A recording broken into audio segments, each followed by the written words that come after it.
কাক নিয়ে আবার আধিক্যতা।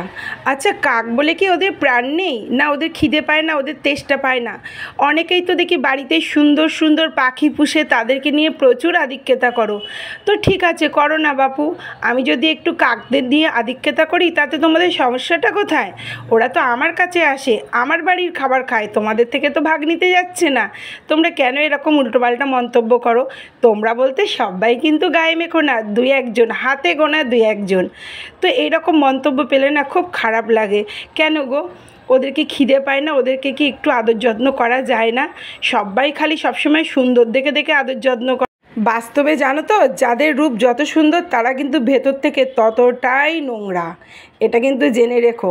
আমি তো ওদেরকে খাইয়ে খুব শান্তি পাই, আর ওদেরকে আমার এত ভালো লাগে কি বলবো তোমাদের।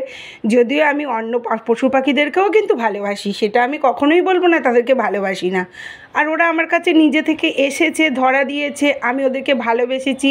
ওরাও আমার কাছে খাবারের টানেই আসুক আর ভালোবাসার টানেই আসুক, যাই হোক আসে, তো আমি কিন্তু ওদেরকে খাইয়ে খুব শান্তি পাই। তো যে দু চারজন এইরকম মন্তব্য করো, তোমরা এই রকম চোখে না দেখে সব পশু পাখিদেরকে একরকমভাবে দেখো না গো। একটু খাবার দাও না ওদেরকে। ওরা তো নিজেরা করে খেতে পারে না, আমরা যা খাই সেখান থেকে একটু ওদেরকে দিলে কিন্তু ভাগ কমে যায় না।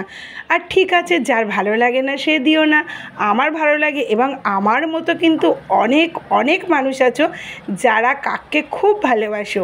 আমি কিন্তু সেই রকম কমেন্টও পাই। তো যারা যারা উল্টোপাল্টা মন্তব্য করো তাদেরকে বলছি এরকম করো না প্লিজ, এরকম করো।